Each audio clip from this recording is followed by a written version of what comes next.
Southwestern Pennsylvania Commission's full commission meeting. Today is Monday, October 28th, 2024. Calling the meeting to order. Welcome everybody who's here in person and those joining us via web. Do we have a quorum? Like we do. Any conflicts of interest declarations on any of the action items on the agenda today? Not hearing any, sent out in your pre-packet, looking for a motion to take action on the minutes from August 26, 2024. Thank you, Betsy. You're up second. Second. Nope, you're on. Commissioner Straight. Any questions or comments on the mittens as sent out? Not hearing any. All those in favor say aye. Aye. Opposed? Motion carried. Public comment at this time. Come before the board. Not hearing any. We'll move along. Get our executive director report. Rich. Thank you, Mr. Chairman. Let me start off with our visit to Washington, D.C. last month. We had some very successful meetings, and I'll go into just briefly, and I know Jen will talk a little bit about this, Jen Lasser, when she gives her report. We had meetings with staff from Congressman Rushenthaler. We had meetings with Congresswoman Lee, Congressman Kelly, Congressman DeLuzio, and Congressman Thompson, as you can see, working our way through the Capitol into the White House office building. We also had meetings with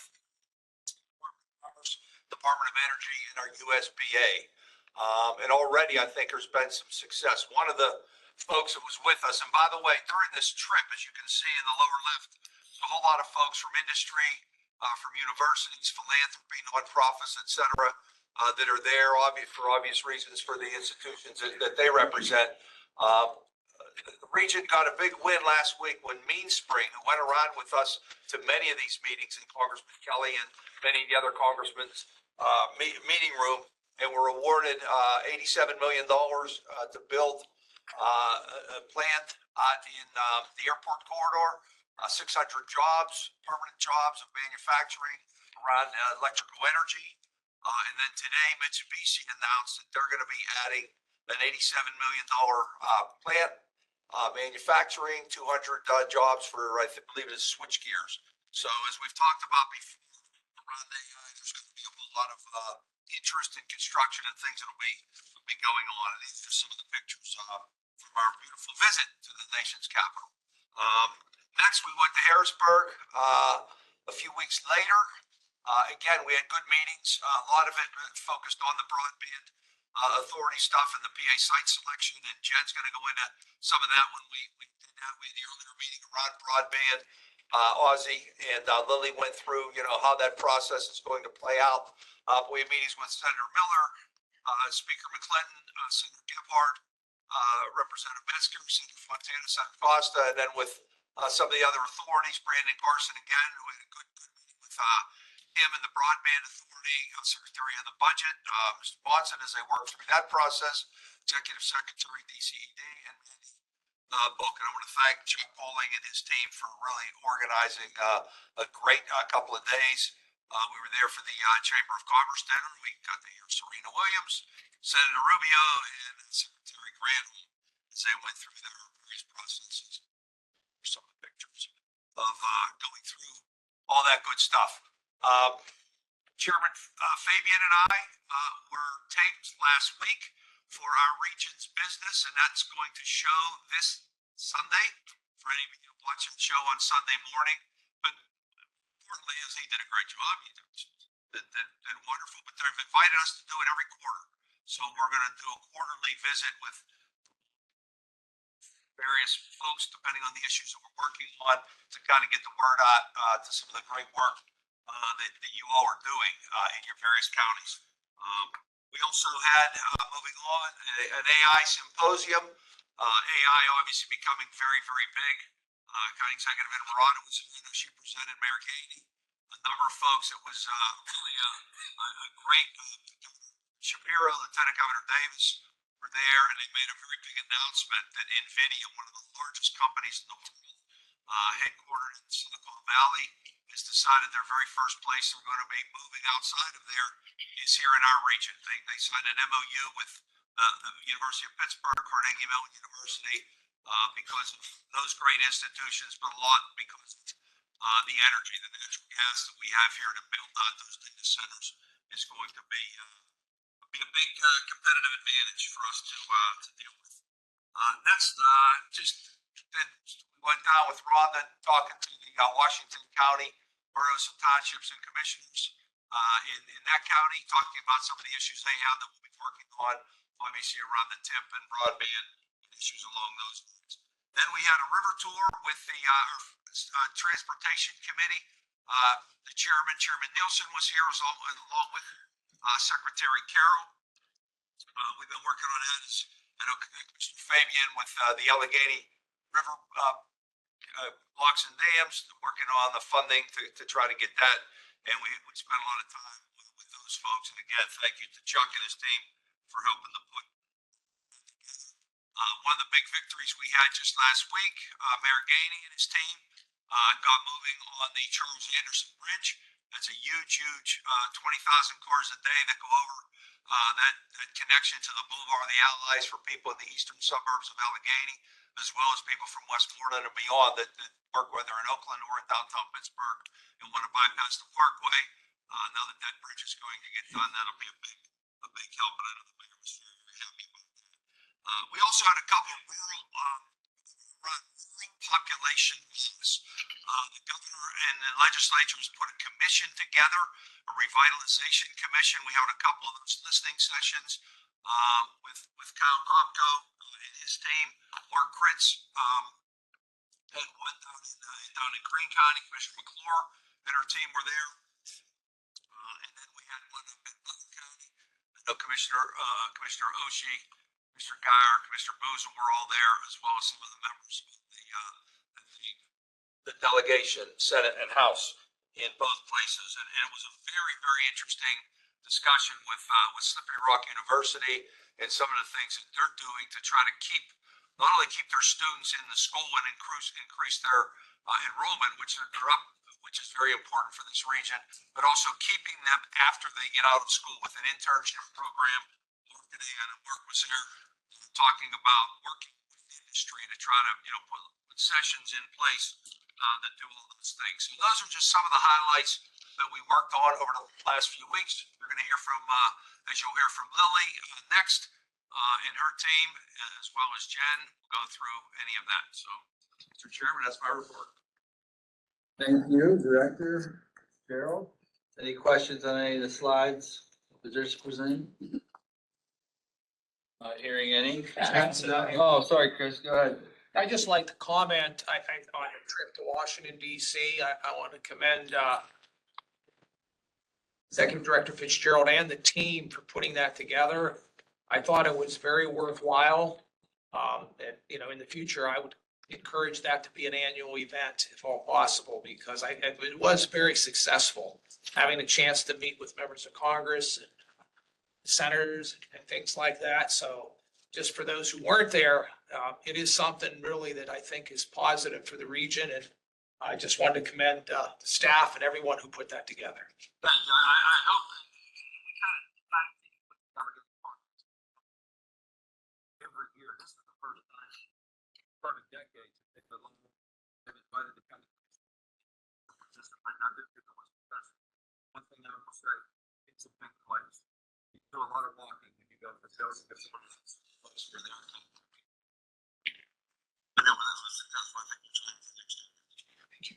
And Chris, to your point, and Chuck, thanks for all your hard work in setting not only the Washington trip up, but the Harrisburg trip. I thought, like Chris said, I'd echo that. They were both successful.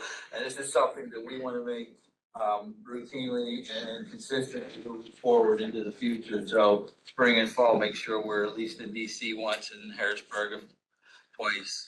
So thank you for the feedback. For those of you that don't know, we have a new director of transportation here at SBC that replaced Tom, and that's, you like Lily or Lillian? No, Lillian. So welcome and congratulations. Let's give her a round of applause. saw her in action a little bit earlier today, so she was quite impressive, so.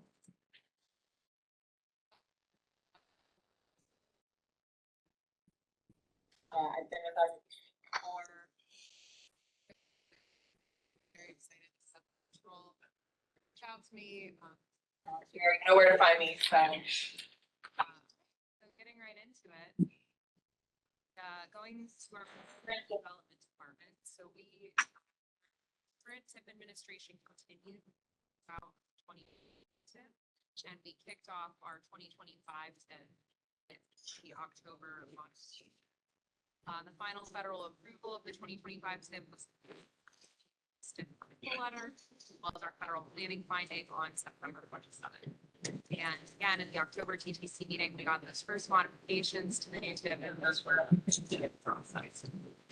Beyond the standard TIP process, also wanted to note that our transit team is assisting our regional agencies with documentation required by FTA, such as financial capacity statements. Shout out to them for all their hard work. Staff has also developed the drafts, the 2025 to 2027 DPW.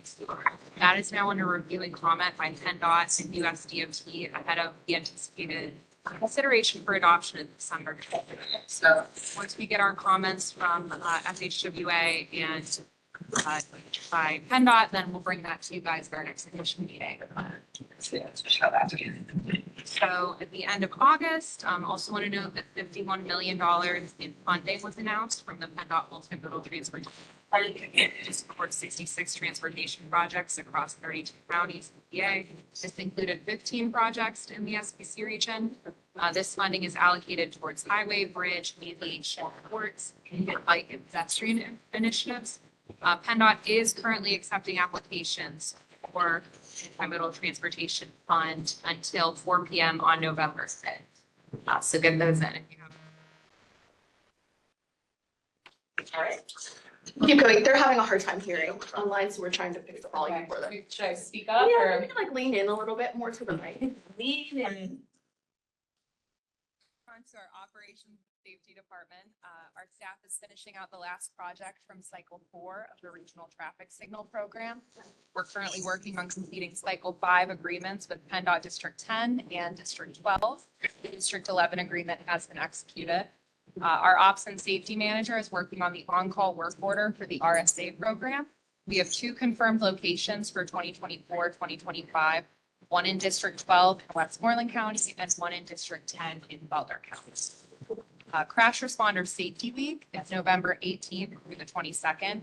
Our TIM team will be meeting that week at SBC's office. If your county would like to issue a proclamation for Crash Responder Safety, please let us know. We have the materials we can send over to you guys and help you report that effort.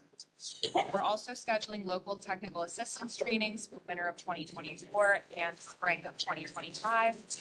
Also very happy to announce that Nancy Hirsch was hired to fill the Operations and Safety Planner 3 position on that team, and she started today. So welcome, Nancy.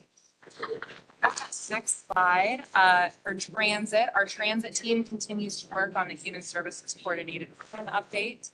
Since August, we have finalized our list of gaps and strategies, presented these to TMC, and improved and incorporated the feedback of the received. Our transit manager, Devin, received a draft of the implementation section of that plan last week. He expects a full draft. Our transit team is also in the beginning of steps to start a transit service alignment plan for Butler Transit Authority.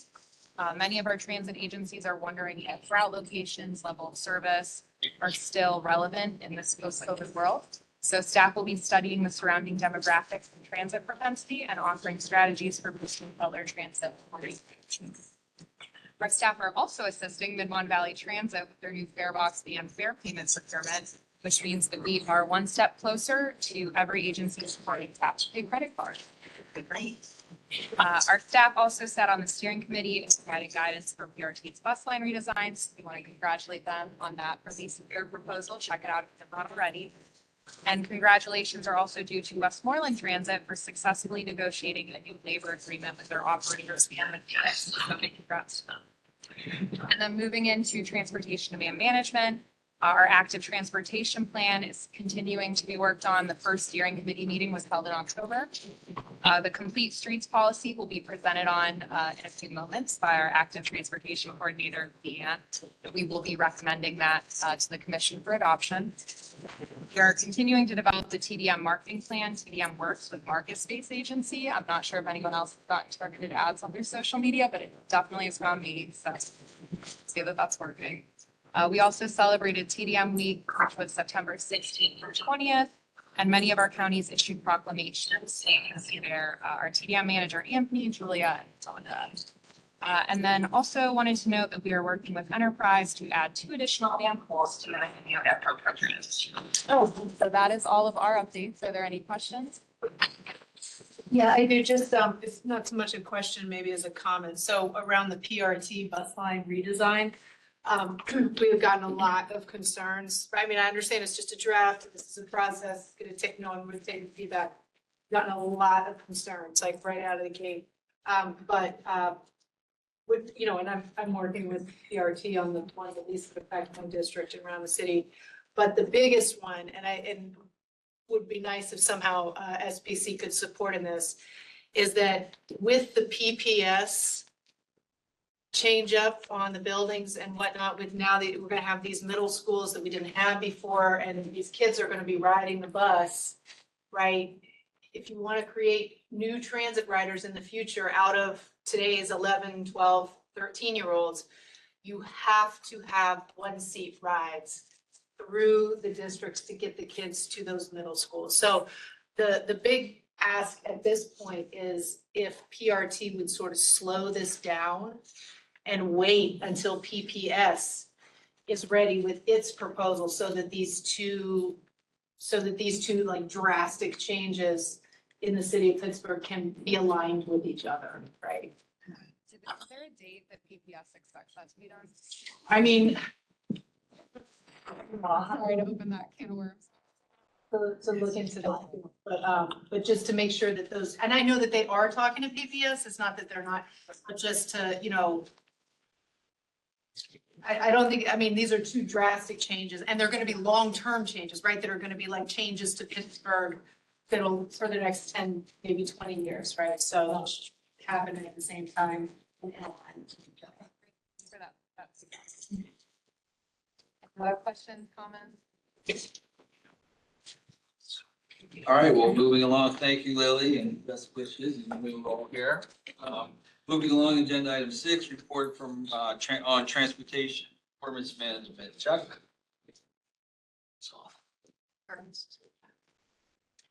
Trying to turn the mic on. Give me a second. No, no problem. There we go.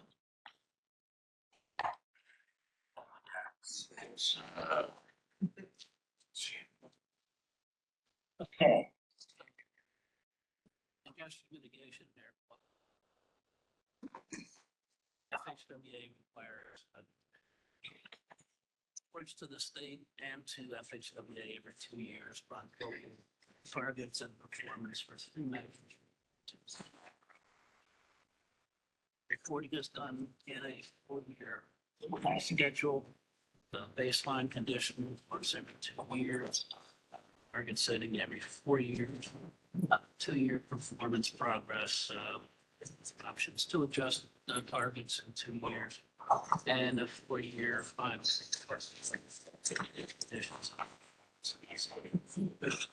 Each of these performance set targets is needed. We need to describe the program and fund its that projects and then assess projects. If we don't meet targets, there's no this is to monitor and track and get better understanding how the system changes. Recently, 2 years ago, set the 2021 baseline in 2027. 2-year report.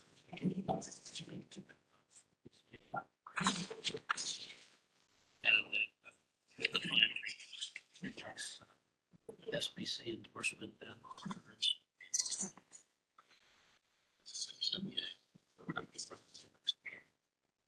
So there's three measures. There's one weight per capita, there's the percent of SOV travel, and there's the total emission reduction from the city. These are reported FHWA, but progress towards the targets is. So the first slide is the peak hour excess delays. Number, the target to green shaded cells table. The target was 10.5 hours of excess delay per capita per year. The actual was actually hours. So we didn't quite meet the target. 2 years ago, we set the target. Assume that suggestion would get previous trends. I'm actually the recovery happens faster than we expected. Quite a target. I have no idea what's going to happen. Let's go over the next 2 years. So PennDOT has to just keep 5 target. And progress of it. Right is 8%.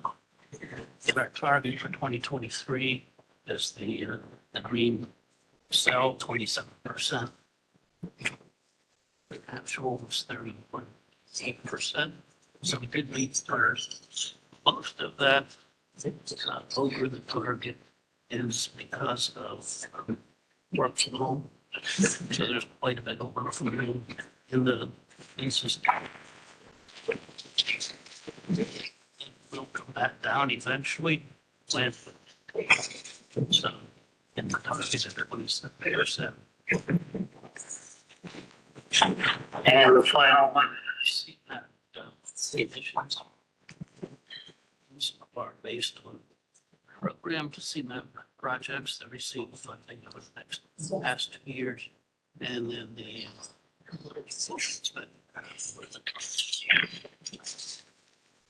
it's met the site emissions target. Our target was a project that's CIP that was swapped out, replaced by a very high NOx emission benefit project.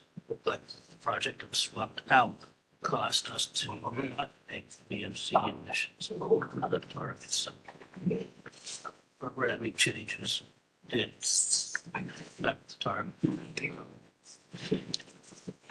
We think the BFC project that's swapped out may be getting funding over the next 2 years.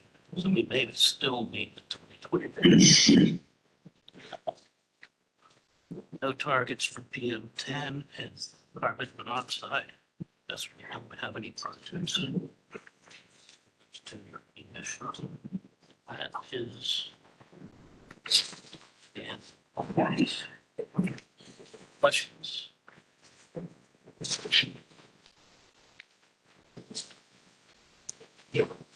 All right, not hearing, and Chuck, we need to adopt resolution on the next side as it relates to your presentation, correct? Yes. All right, so on agenda item 7, action, I'm looking for a second or first and second on resolution 924-20. Of course, the region's performance matrix that Chuck presented. Thanks, Vince. Do I have a second? Second. Any questions or comments on those performance majors as presented, and we're going to be endorsing. Not hearing any. All those in favor say aye. Aye. Opposed? Motion carried. Moving along, agenda item 8, workforce development report and economic development report. Jen. You actually have Leanne up next. Yeah, we jumped that, I think, yeah. It was part of the transportation. Oh, maybe. Yeah, it was a first, yeah. All right. I got bad. Leah insight. Cheney from Active I will- Transportation, yes.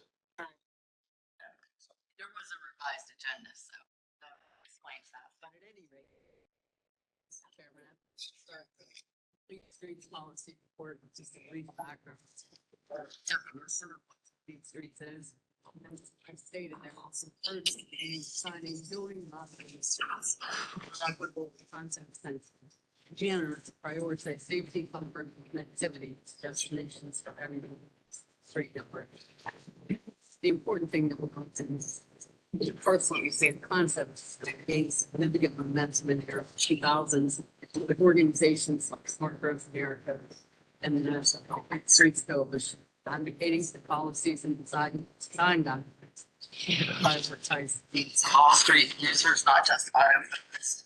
like these concepts. That's there, 3, and the concept is continue to acknowledge participation, public reference across the country, including the US Department of Transportation. So good, moving on to the next slide. An important thing about context or complete streets is context sensitive.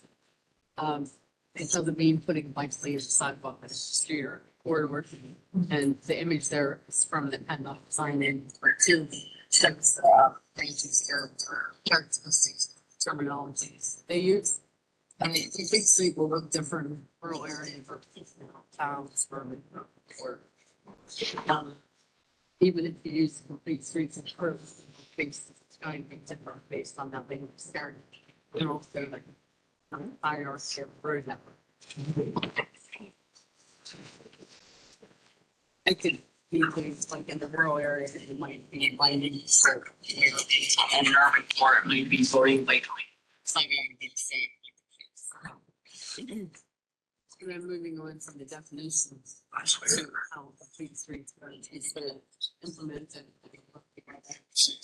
For our reason, that's like, so it's, and we have 11 municipalities. Excuse me, that have adopted complete streets policies. As you can see on this, the majority of those are in Allegheny County, but we'll still have a couple in Swan County. Yeah, it's Gaines County, and that list continues to grow. There's several municipalities right now That are in the process. so we went from our national first, the line communities in the region. And then we go on to the next slide. We're looking at moving to regional policy. At the regional. So it needs some regional choice. Great. We started with, Commissioner had a working group on that. Presentation of complete streets in 2022. And also, it's a behavior economics for leading to complete street design models. For Congress and streets.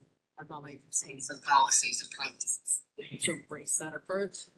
And part of that came, one of their steps. And in response to that Was established safe system approach, which I'm not familiar with, but around that circle where the 6 months.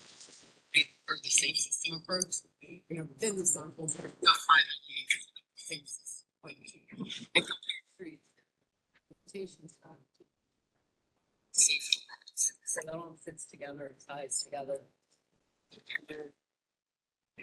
We looked at, reviewed that high level report to Congress, and then moving on, we complete streets policy framework. guys documented. And I'll place it. Streets. It goes over 10 elements of complete streets policies. Using that framework, started to draft our regional policy for Southwest. We presented a literature review. We looked at other regional MPOs have street policies and complete street policies. MPOs similar in size and scale to the SBC region. And most of them said there you see the with the MCC and what's the ACOG, they talk more. And it's in Pennsylvania, certain counties. Most of those policies are Since 2020. so one of the recent lawsuits and also similar. So we looked at those and then we started off our telling people about it's policies. And the vision there is listed there. I'm not gonna read that entire vision, but the last sentence identifies including pedestrian facing users, children or individuals with disabilities, motorists, street vehicles. We can't emphasize enough that complete streets for Consider motorists and freight vehicles. Needs to be all put together to create sufficient comprehensive. I didn't have a hard time saying it. some complete streets. Policies. Don't freaking Jesus. Emphasize. But you need to have that in there. So we started with that vision. And the draft policy established. And provided to consideration adoption. It's going to apply to all projects seeking funding for certain independent funding programs. Applies to the CMAQ program, urban assistance program, transportation alternatives, genocide. And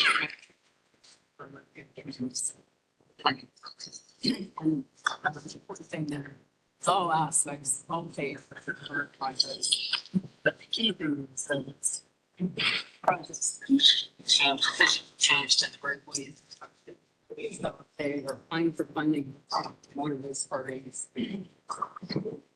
Between roadway infrastructure, policy, funds. And having significant projects. Policies been developed. Kind of cares throughout the region. And many other stakeholders. Next slide. Yeah, these options that were taken mentioned earlier. Started with the biggest working groups. Streets. Place at the time. Rounds of staff interviews. There's a brief note. But I would say several rounds of staff interviews. I'm also working very with stakeholders. And input from Pittsburgh, UOT. Within SBC, every program department, I think, we had a presentation.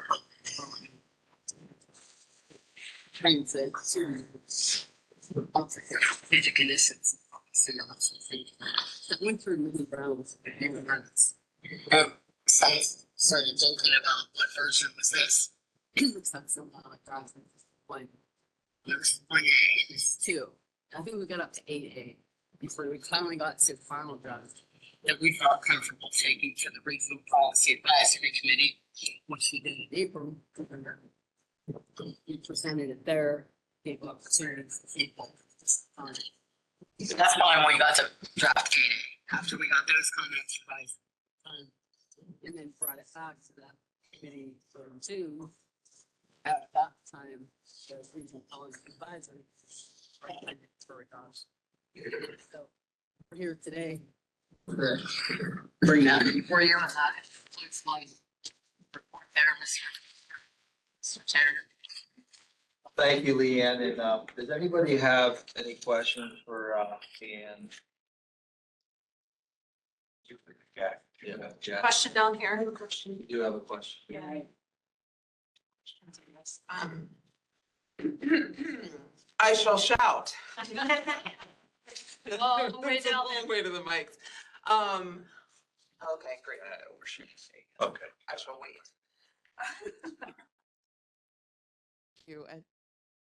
Thank you. And yeah, thank you for all the work that's gone into the development of this. It's really impressive, and I think it's a very important policy. I'm curious if you could comment on, I noticed in the materials that, can you talk about the applicability in terms of projects? Are there projects, there was a mention of projects that are exempt from this, there's projects that it applies to. Can you talk about that a little bit? Sure, projects. Either those or competitive funding programs. If it's not involving change to the road infrastructure, it would be exempt, meaning it wouldn't have to comply with this complete streets policy. And an example might be Actually, I don't anticipate a lot exempt, so I'm struggling to think of a good example.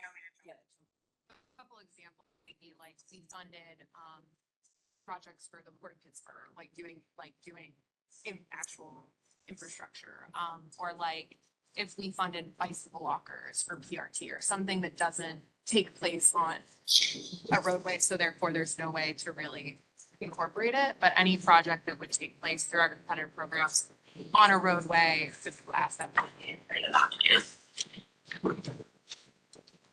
Are there any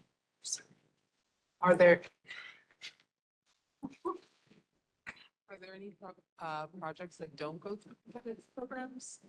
That would make sense. Yeah, so this complete streets policy only applies to SBCs and competitive programs. That's because that's what we have the ability to control in terms of what, like, we're selectively choosing the funding for those programs, so we can work with that project sponsor and say, here's how we can get this to be a complete streets project. Some of the other projects we work with that go through the TIP, those we don't have that same level of involvement with, so we just simply don't have the staff capacity to earnestly do that. So this proposal is put forth, in terms of what we can earnestly do as SBC staff members versus what we would not be able to do with our capacity internally. That doesn't mean that we won't, in the plan, encourage those projects to still use that. We do that through PennDOT Connects, through other public meetings. We're also very much encouraging our municipalities and partners to adopt their own complete streets policies so they can make those determinations. But in terms of this policy for SPC, it's only applying to the projects that come through our competitors. In that aspect. Thank you. Another question? Oh, yeah, so with the inclusion of like freight vehicles and, regular cars, I guess I would be wary of like someone applying for a project that then doesn't actually do, so let's just, like I'll hear a lot, for example, take like Mifflin Road or something. It's like, oh, it's a PennDOT road. There's nothing we can do. Like it does accommodate, right, freight vehicles and cars, but so for money to go to a project like that where it is not doing something to like slow or Right. So pedestrian safe or by or whatever, right? Yeah. So in terms of this program, this is still going to be, it's just another check mark in terms of the projects coming in. It's not going to change. It's not a new eligibility. No one will be like applying to try to fit into this program. It's just going to exist within the programs that we already have. And we're going to work with, people will come to us, they'll apply to our discretionary programs.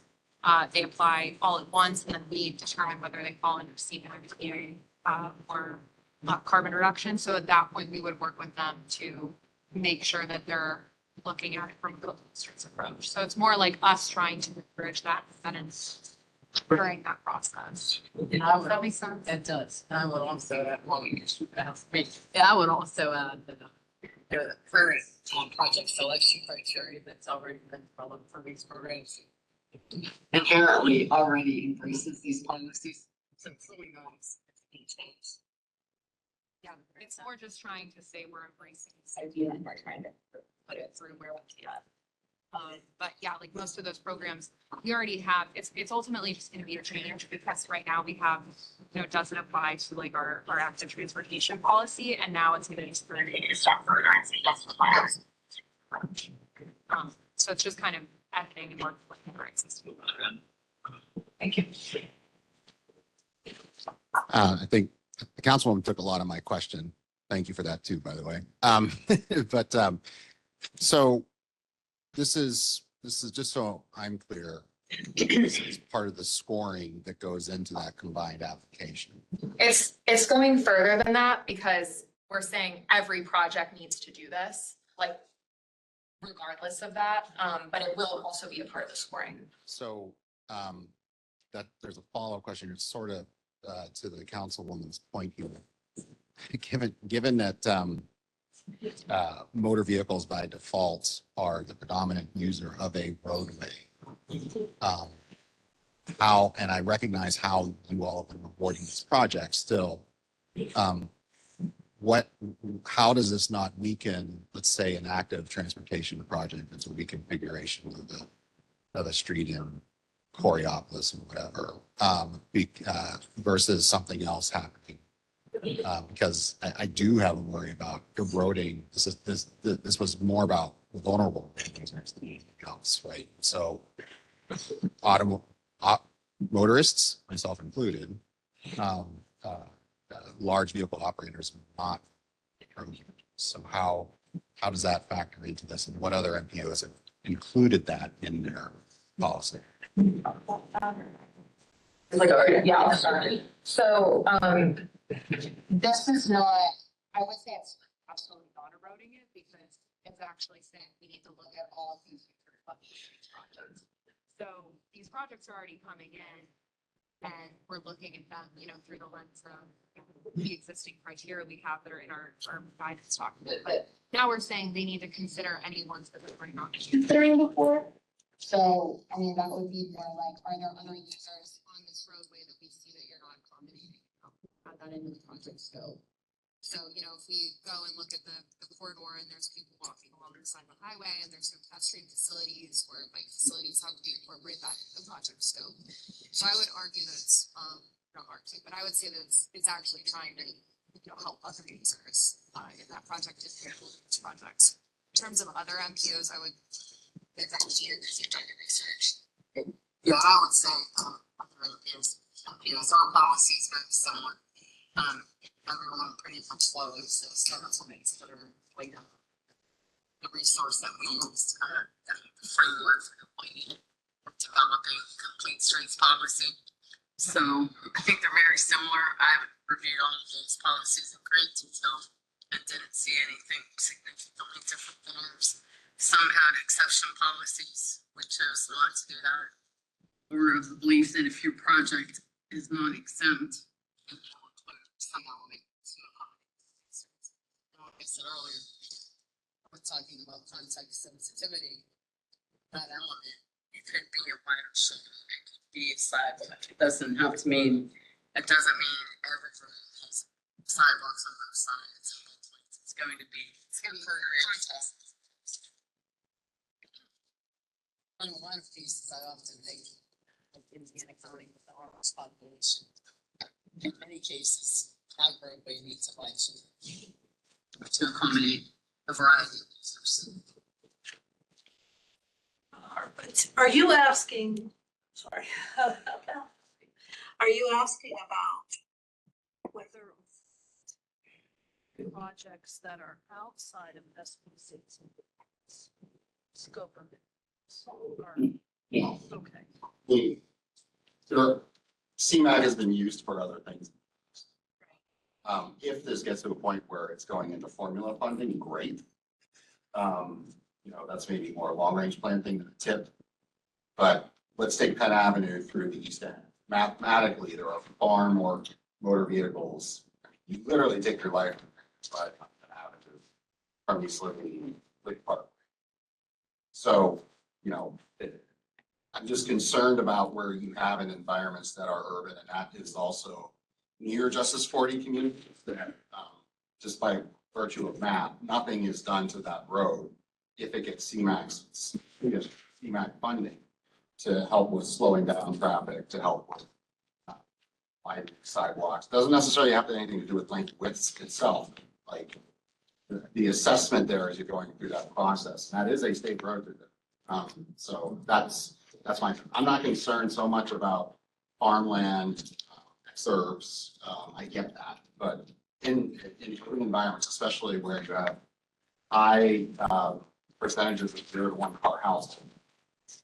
Yeah, so that, what we're trying to do here is address that.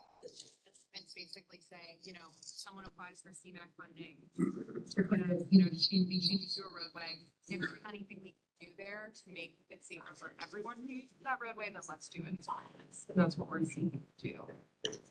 Tonight, with passing. But again, the importance of being context sensitive. So we're not gonna look at every project and say it's really gonna be, and that's why we can do it with our projects, because we don't, we have 30, 40 of them. So we can really take that time to look at that and dive into it, whereas, for other ones, it's more difficult. So yeah, our goal will be working with our project sponsors to provide based funding for everyone.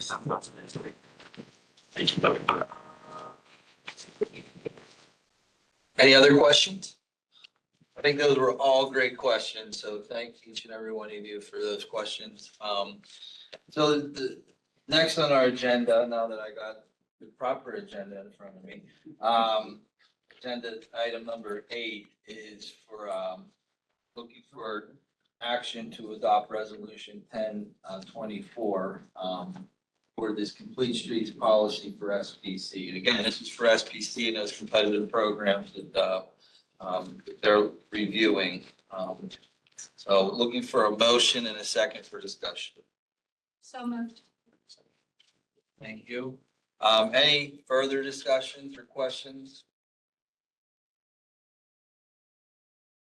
Not hearing any. All those in favor? Aye. Opposed? Motion carried. Thank you, Lily, and thank you, Leanne, for that explanation. All right. I'll hear you okay? Great. Good afternoon, everybody. Next slide. So just jumping right into workforce economic development activities. A little bit of a repeat from some of the things Rich talked about, but at least starting with our partnerships for regional economic performance. So our support to small business. SBC was awarded 2 annual grants, PREP and Engage. Program that we apply for every year. Most of your economic development organizations are a part of that with us. So we're grateful for their support. Thank you again. But basically, we're here to do economic development, small business support, and business retention on those projects. So under our export and international trade, we hosted 2 events. We had a global trade networking mixer and a Southwestern regional export network. And then under our procurement and government contracting assistance, we had 11 companies with 52 awards totaling over 3.1 million. We also hosted under this team doing business with the HACP, and we had doing business with the GSA. And then under business finance, we had 2 loans that were prior approved presented to executives. Next slide. So really great piece to talk about here, and we'll go a little bit more in depth, but under area development, we had 13 applications submitted for 4.5 million. And we had regionally 2 local access road projects award. That is Indiana County's Windy Ridge Business and Technology Park for 475,000.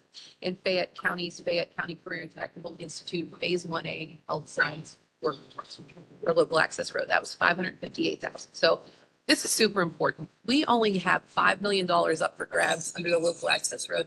And I can tell you in the 5 years I've been at SPC, I've never seen this region get 2 local access support. So you're going to hear me say thank you to Faith Collins multiple times on this, but this is a program that she works very, very closely with under, as our ARC kind of program manager.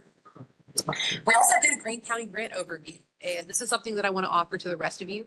But we went down to Greene County. Thank you again for having us, just to talk about some of our overview of programming and available support to the Greene County commissioners and your planning staff. So think of grants that are available, projects, things that we can help with. You all hear a lot from us every 2 months at this meeting, and there's a lot of information. We are more than happy to come to you, talk to you about kind of more in depth what we do, how we can help. I just want to make sure that we offer that to you. I'm very frequently talking about the interagency working group. They had a November virtual event coming up. They've decided to postpone this until early 2025. So just here we go, a little bit quiet on IWG. That's fine. So as Rich had mentioned, on October 14th, there was a one-day event called AI Horizon. So we had Governor Josh Shapiro, CMU President Barnum Tahanian, and national technical. So Google, Loveless AI, NVIDIA, SBC staff attended, and Rich actually presented on winning the AI race, strategies for cities to thrive in the next innovation economy. So great opportunity to continue to get SBC's name out there. And as you see, we're continuing to really move into different types of activities, specifically under Build Back Better and things like AI. Sorry, I miss you. Oh, you're fine. You gotta keep everybody on their toes. Next slide. This was another huge piece here. KR Power announcement, October 16th. ARC, so Appalachian Regional Commission, chose Pittsburgh and Catalyst Connection to announce their $68.2 million in grant awards. Faith, do you want to talk a little bit about why this is so important? Yes, so for the, thank you.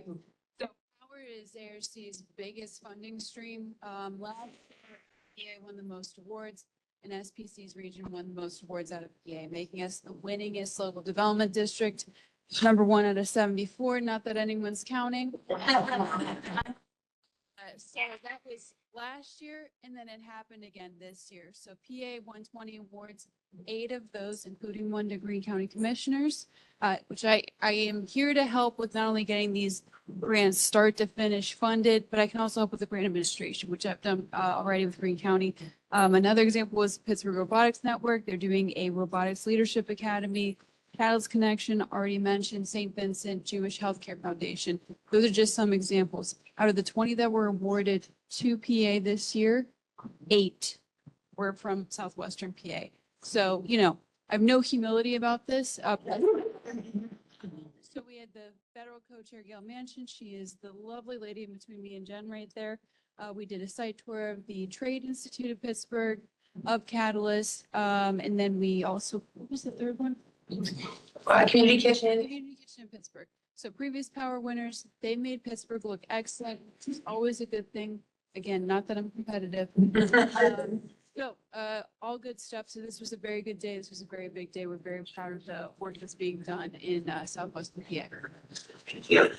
So why this is so important, as the local development district, you know, they look to us as the regional convener. And so they not only, we have a great working relationship with federal co-chair Gail Manchin and the ARC staff in DC. As you can see, Rich presented on behalf of us as the local development district. This is something that we're going to hopefully continue to be number 1 at. But what this means is that all of these great grants and programs are benefiting the region.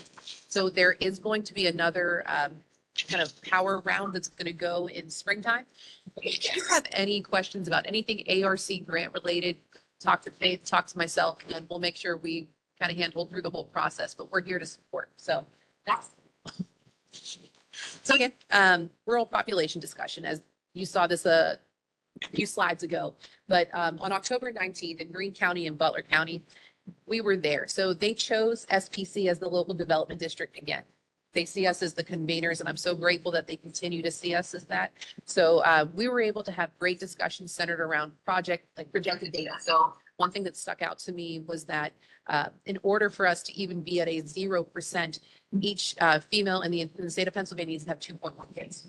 And that's just not happening. So we have to start thinking about what are the implications going to be on infrastructure, decreasing tax base, schools, agriculture development. And so really robust conversations happened, but also future discussions on possible incentives that the state could offer to help spur economic development. This was not a one and done. So if you missed this opportunity to share, to talk, et cetera, Kyle Kopko with the Revitalization Commission is still looking for feedback. We can get that information out to you. I hope they do more listening sessions. We saw commissioners, we saw planning staff. We were really grateful to see, I believe we had representation from everybody. So that's wonderful.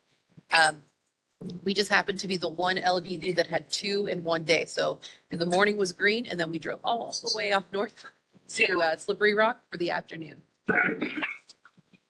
And then my final plug here is, as a Build Back Better partner, PRN is hosting their annual Discovery Day on November 20th, 2024.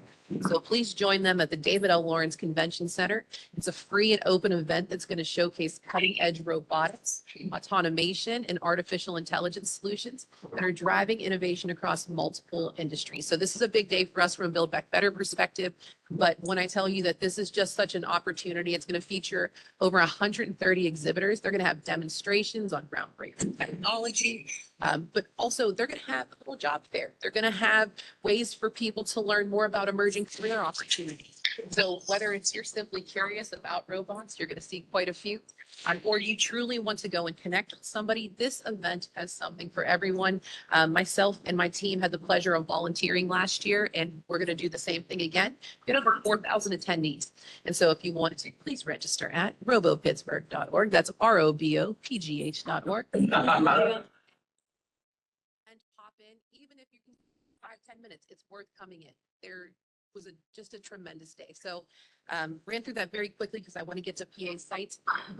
What questions do you have for me from a economic development perspective? Let me jump in real quick on that Robo Day. There will be a company from your county, at least 1 or 2. Every county was represented last year. And it's amazing the various companies. You don't think what would be robotics company, construction and manufacture, all kind of things that are there. IUP had a wonderful, table and display that they went, but it's really, really an impressive thing. It's at the convention center, and I would encourage it. If you're economic development directors or planning directors or whoever, it's worthwhile going to. Jen's exactly right. And last year, I don't know if they're gonna show up again, but Kit from Knight Rider was there. Next slide. Okay, so you keep continuing to hear about PA sites, and I wanted to just really go into some of the details. I'm not gonna overwhelm you, maybe a little, but keep hearing about PA sites. Wanted to walk you through just a little bit about the program, some of the requirements. So online, if you would like me to send this to you, or you can Google it, whatever is easiest for you, this is what it looks like, but it's a program guidelines. This was just released in 2024. This is the end all be all, everything about PA sites on paper. And so it's definitely worth a read. It's not overwhelming at all, but it lists the can't, and even examples that you could apply for. Next. So Pennsylvania's strategic investments to enhance sites, PA sites. This was established to develop competitive sites for businesses to relocate or expand within the Commonwealth. So there was 500 million that was available that's going to be spread out over 3 years. So Rich, if you want to talk for a second, because of that great conversation we had with Mike Hanna and Mandy Brooks, they kind of broke down a little bit more about what that 500 million is going to look like. Yeah, as I mentioned, the two big things we talked about when we were in Harrisburg was broadband and the sites. When our first visit in May, we were really advocating that this would get passed. And then it did throughout the summer. And then we were talking about the guidelines had just come out when we were there. But what we're understanding and talking to the secretary and deputy secretary is this will be over 3 years. And I believe the first round, Jen, is December 31st? Correct. Deadline of the first, December 31st is the calendar end of every quarter. The plan is to release over 3 years, if I remember them saying this right, 125 million in the first year, 175 million in the second year, and then 100 million in the third year. That's $400 million that DECD will be giving out. There's another 100 million that will be giving out through, I think it's water and sewer and multimodal. I believe that'll go through the CFA and how that will be distributed. So there's going to be multiple rounds, as you can see. It will be very competitive, but the list, and Jen will give some of the ways in which they will be scoring and how things can be advanced along those lines. And why it's so important that we continue to go to Harrisburg and have these conversations. That kind of breakdown in funding isn't actually on paper anywhere. So we had the pleasure of learning about that 3 years, the 400 million through our conversations with Hannah. And so there was also a tour last week with Deloitte that I believe some of you were able to attend. And then what I really want everybody to walk away with is that everyone's here to help advance the region. So whether it's us, conference, whomever it's going to be, we're here to help. So use us from a technical assistance standpoint. Just know if you have any questions, if it's not us that answers it, we'll put you in the right direction of where you need to go. Next slide. So Can you go back to that slide? So I know at this last week when Deloitte was out and about in the Southwest region, I believe they were in every county but two, one being my county, the other being Indiana. We had an opportunity, Robin and I and some of our team members, to meet with them. And it is my understanding, they're doing this across the Commonwealth. I just want to make sure I'm correct for those other counties. But this really has nothing to do, whether they visited your county, it has nothing to do putting you ahead or your scoring. Well, DCD's doing this funding source over the next 3 years. So and I'm still bewildered why they're even doing this and wasting the money. But I just want to make that point that them going to visit these sites really has no bearing, my understanding, on the application moving forward for your county. That's strictly going through DCED. I think they were trying to develop the state's purposes, how they're going to determine the funding based on the site. There was something there, there was more to it than that. I haven't seen anything. Visit. The challenge I'm seeing is that, especially, it's not a criticism, but there's not a lot outside of the program guidelines on what this like. And so from what, at least starting with the guidelines, that we're gonna go into, it sounds like that is a whole set, at least they're starting a tour, they're trying to get an idea of what the region looks like. We have some questions then regarding that because I have. And so, but as far as I've been told, that did not have any bearing. However, that doesn't mean that we just haven't found out more information. So, from a PA site's perspective, one of the things we're going to be with you all this whole time along this whole process. So as we get more information, we'll kind of put together a one pager. We have some partners who've done the same thing that we can keep getting everybody up to date on. So, but we, Robin, did you hear anything different? Well, I was gonna actually say, Laura, correct me if I'm wrong, but I'll give you at least the interpretation that I learned. So Deloitte did explain that this has nothing in relationship to whether you get funding on PA sites or not. Look at them more as a data bank collector. And they did go back to the first pilot of, I believe, 100 some million was put out. So that the state and the governor's office could get some sense of the pull on this program. But what they learned, not only was there more in demand, but not a lot of counties had good solid data to provide them as what I call the check boxes, if you remember when RIDC came in and presented to us. So like for an example would be, if you're looking at a mega site to develop something, do you meet all the check boxes of major railway infrastructure already there? Major power connection to grid, major water or air source of supply. And so there was no real across the board Commonwealth data bank that said, here's what we have in land use development as resources already ready to go, if you will. Yeah. I was just saying, I think Commissioner Gorman really hit the nail on the head here. That's a very great description of what they were doing. Part of it is my understanding also that as the state puts together their list of sites, this is a big part of it because what we have right now is not up to date. So that the folks from Deloitte that came actually usually work on the other side. They are site selectors. They are out there. They're hired by companies to look at sites all across the country and say, okay, this one in Pennsylvania might work, this one in Colorado might work, and this one in Tennessee might work. So we want to make sure as Pennsylvania, we have an accurate list available for those site selectors. So we're working with Deloitte as a way to sort of look at it from both sides and make sure that we are presenting ourselves with our best foot forward to those out there looking, so that we show how great we are, and that's a great place to invest. so with the first round being so oversubscribed, I think it was like 10 million and you had like Hundreds of millions. 230 million. do you foresee, and this was also something that was super clear, with how the quarterly dollars are going to be kind of set aside, do you foresee all of those prior programs or prior selected sites that were not chosen, they get any type of priority or heard any of that? Not believe they don't get priority. You do need to resubmit. That is an important thing to know. You do need to resubmit.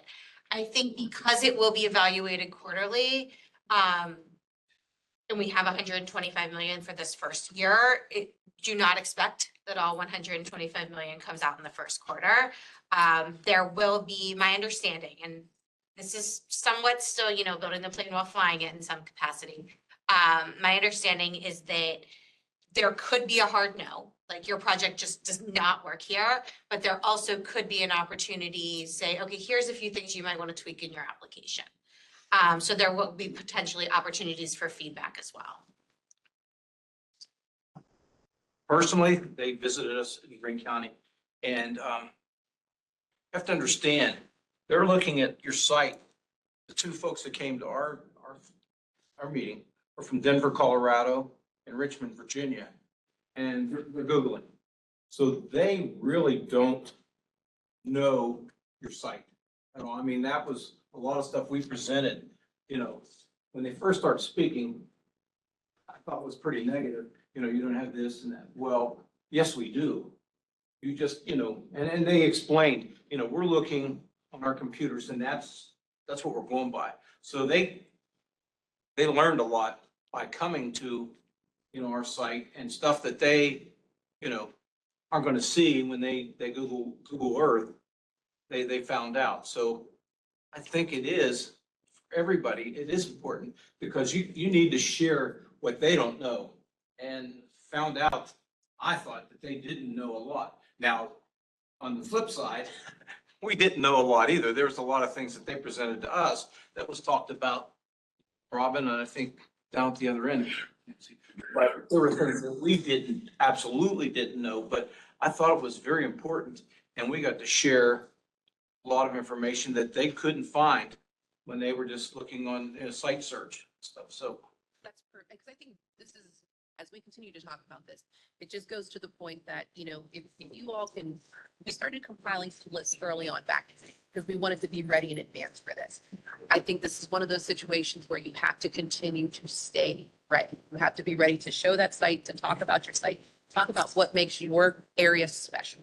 And so if we go next slide, I wanted to talk about eligible applicants. So when you look at the eligible applicants, it's your municipalities, EDOs, your redevelopment authorities, your municipal authorities, your industrial development agencies, and for-profit. This is a competitive grant, guys. And so as such, communication is going to be key here because you're going to have potentially some municipalities that might want to go after this, and then the county might want to go after something. And so I think this is where everybody really does need to come together, have a conversation on what are important sites for your area and figuring out kind of who's doing what. So next slide.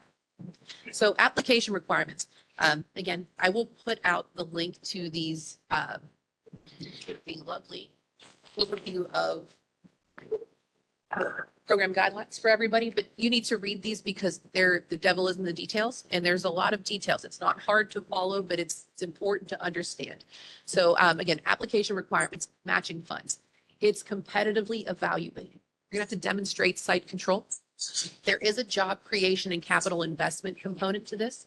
Again, it's going to be looked at competitively. There's a non-discrimination clause, conflict of interest provision, project records access. You need to be able to share your project record access if asked. PA prevailing wage, worker safety, and it's an annual report, and you have to have the certification of expenses. So whatever that cost is going to be, this is the reality of what it actually is. Next slide. So there's two types. You have planning grants and construction grants. To start your planning grants, there's a maximum award of 250. At this time, it sounds like there's only going to be 5 million for planning grants. And so planning grants can be used to determine feasibility of a project or obtain technical information. It could be used to pay for costs associated with pre-development. Eligible uses of funds. This is anything associated with the development of your comprehensive real estate plan. What's ineligible? Anything done before the approval of the grant. So that's a very common thing that we see. You cannot have any costs incurred prior to. Next. So again, that was very simple for planning. That's it. So when I say it is it's user friendly. So construction, grants and loans. So this is what's interesting about PA sites is you can go after grants or loans. So what are eligible projects? Either previously utilized sites or undeveloped sites. So some of the eligible uses of funding, and I say see specific details online because each one of these has some few sentences after it, if you will. But for the essence of time and a Steeler game, I want to make sure I get you there on time. So acquisition of land, buildings, right of way, easements, construction or rehab, demolition of existing site structures, removal of abandoned foundations, rehabilitation of existing on-site buildings, clearing, preparation for land, environmental site assessment and remediation, related engineering, design and inspection costs, signage, landscaping, street lighting, and administrative costs, permit fees, etc. So these are all allowable expenses. Next. So what's ineligible? Fees for securing other financing, interest charges on borrowed funds, refinancing of existing debt, tap-in fees, unpaid taxes or municipal liens, lobbying services, fines or reparations resulting from lawsuits, etc. And then costs incurred prior to the grant, not allowed. Next. So with construction grants and loans, kind of cans and cans, there currently is not a stated limit or maximum on this. Now, keep in mind, there is a funding limit total for the whole area. So be kind of smart about what you're going to be asking for. If interest rates, it's fixed at the time of approval. Commitment fee, the loans are subject to a commitment fee. It's going to vary based on the amount. Loan repayment terms are not to exceed 20 years. Security, it's a first lien position preferred for DCED. Super important, guys. Work commenced prior. Not only is it not allowed, it will disqualify you from having an eligible project. So just keep that part in mind. So any work that is done that can not only just not be allowable financially, it could make your project ineligible. Next. So reminders, it is a quarterly application process. Your next deadline is December 31st. There are millions available. Please don't wait to apply. We also, as Laura mentioned, we're kind of building the plane as they're flying it. Some of these things are subject to change. So being prepared in terms of these dollars could shift. That again, that 125 million is not necessarily for December 31st. So please read and then reread the program guidelines for specific details, but it's a tremendously well-written guideline. It has examples to ensure a flawless application. They have written this out in such a way that it is easy for your counties, municipalities, and eligible entities to apply. And finally, we are here to help with technical assistance. Please utilize SBC, our partners throughout the region. We understand that a win for your community, for your area is a win for Southwestern Pennsylvania, and we'd love to see that. What questions do you have for me?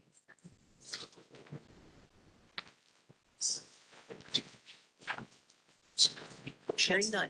Oh, December 31st. Is that? No, it's a quarterly deadline. And That's first one. Yep.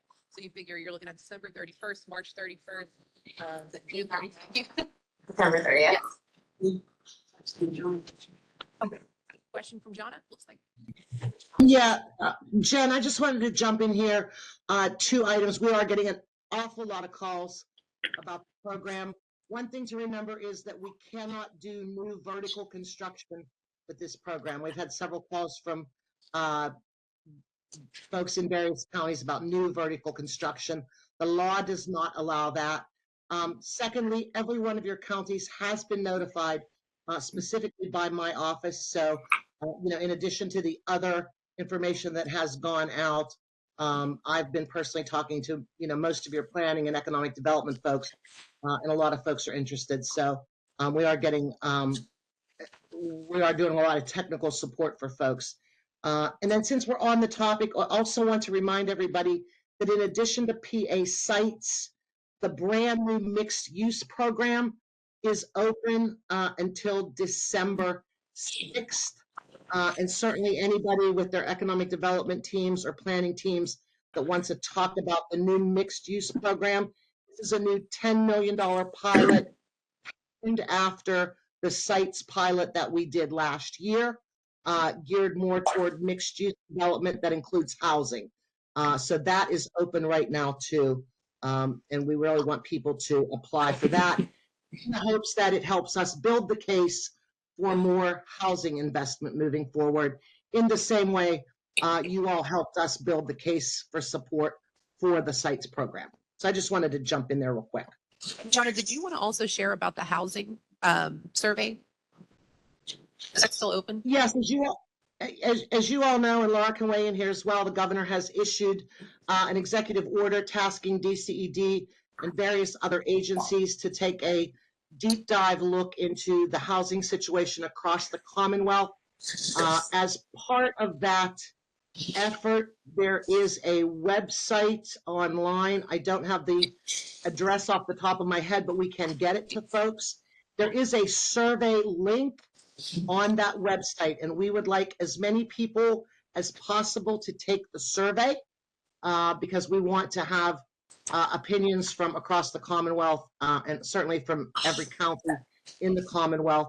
And moving forward, I think you'll be hearing about various ways that the counties can weigh in about the strategy. I don't know what that will be moving forward. This is all starting to play out rather quickly, but there certainly will be opportunities to folks to talk about what the issues are as they relate to housing in your counties, in your communities, whether it's, low income, affordable, workforce, market rate, luxury, We really want to get a handle on what this looks like across the Commonwealth, what it looks like in individual counties, and, and lay out a strategy for moving forward. But first step up is to get the survey done, and we can certainly get that website out to you with the survey link. Laura, did I miss anything with that? No, I don't think so. Just, Jonna, I don't want to volunteer you, but we're both here if you guys have questions. Any questions in addition? All right, thank you for that recap and presentation, Jen. I know Rhonda asked for a couple minutes here at the end of the meeting. It's not on our agenda, so I'm going to kick it over to her. Just 2 seconds. I just wanted to tell everybody, commissioners, that it's that time of the year again. Be looking for you all to look over your panels. And for those appointments, new appointments or reappointments, that's going to take place in December. And those panels will start off in 2025, in January of 2025. You'll see an email coming from me. In the body, it'll tell you. And then 2 attachments. One is the guidebook. And the second is the geographic, or the demographic map that is typically sent out with it when you're choosing those individuals for on your panels. And my apologies, Pat, that was my fault with the agenda. I'm sorry, I grabbed you the wrong one. And as always, at the end of the meeting, I wanted to open up to any of the commissioners or anybody in the room or online. They had any issues they wanted to bring up that might not be on the agenda.